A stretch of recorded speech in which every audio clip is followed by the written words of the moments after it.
এগুলো এরকম খুলে রেখেছেন কেন রাস্তার পাশে? এটা ঢেকে রাখতে হবে তো। এই যে রাস্তার এদিকে আসেন, আপনি এদিকে দেখেন। এই যে এটা কি বলেন তো, পত্রিকা না?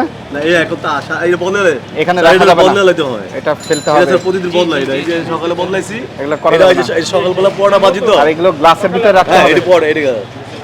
আপনাদের মূল্য তালিকা কোথায়? খাবারের মূল্য তালিকা কোথায়?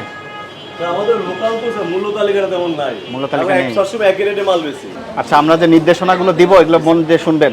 আপনি ব্যবসা কতদিন ধরে করেন? আমাদের স্যার 1.5 স্বাধীনতার পর থেকে আমরা এই জায়গায় অনেক পুরনো, অনেক পুরাতন। নাকালপাড়ায় অনেক পুরনো। তাহলে আপনি তো সবকিছু জানার কথা। বাপে করছে আর আমি এখানে আছি। মূল্য তালিকা দেন না কেন?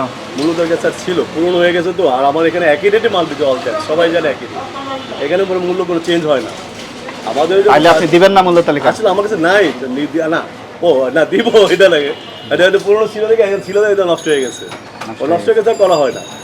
এটা করতে হবে। কি বলছি বুঝছেন? অসুবিধা নেই, আইনে এটা স্পষ্ট করে বলা আছে, ঠিক আছে, মূল্য তালিকা ছাড়া ব্যবসা করা যাবে না। মূল্য তালিকা সব জায়গায় লাগে, তবে এবং এই যে আমি বলি, এই যে খাবারে এই যে এগুলো ব্যবহার করা যাবে না। আমি বলি আপনাকে, না প্রতিদিন চেঞ্জ না, এগুলো ব্যবহারই করা যাবে না।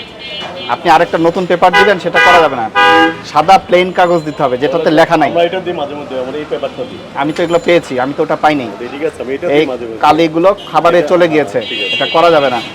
আপনার দোকানে মূল্য তালিকাও আমরা পাইনি, এবং আপনার কিচেনও পরিষ্কার পরিচ্ছন্ন নাই। ওটা কিছু না, ঠিক আছে। ওটা আমরা স্টোররুম হিসেবে ব্যবহার করা। তারপরে এই যে রাস্তার পাশে আপনি খোলা জিলাপি রেখে দিয়েছেন দেখলাম। আপনি এখন স্যার বানাইছি তো স্যার, এইমাত্র আপনি ম্যানেজার হিসেবে কতদিন আছেন? আমি স্যার ওই যেগুলো আপনার বাপের সাথে করছি আমি নিজে। তাহলে আপনি এত পুরাতন হয়ে আপনাদের এরকম হয় কেন? নতুন হইলেও বুঝতাম, মেনে নিতাম। তাহলে এগুলো যেগুলো নির্দেশনা দিলাম আপনাকে, আগে শোনেন, আপনি শোনেন। পেপারটা চেঞ্জ করে দেব, আগে লাগাবো না, এবং এই খোলা খাবার এভাবে রাখবেন না, ঠিক আছে? এটা রান্নাঘর পরিষ্কার পরিচ্ছন্ন রাখবেন। আমার রান্না করে এটা সুস্বাদু জাস্ট ফর স্টোর। আপনার একটা পুরাতন প্রতিষ্ঠানে এরকম আমরা মূল্য তালিকা পাইনি। আপনার শাস্তিটা আমি আগে শোনাই: 1 বছরের কারাদণ্ড অথবা 50,000 টাকা জরিমানা, শুধু একটা অপরাধে। আপনার অপরাধ হয়েছে, স্বীকার করছেন, ভুলেছেন? আমার স্যার যেটা আপনি যেটা বলবেন আমি স্বীকার করছি। এটা এখন আপনি দ্রুত ব্যবস্থা করেন, মূল্য তালিকা দিবেন, আজকে এখানে দেবেন। টানাবেন অথবা প্রতি টেবিলে টেবিলে দিয়ে দিবেন কোনটার কত দাম। তারপরে এই যে পত্রিকা পেয়েছি, ওই যে খোলা খাবার রেখে দিয়েছেন, এগুলো এইভাবে করা যাবে না, ঠিক আছে?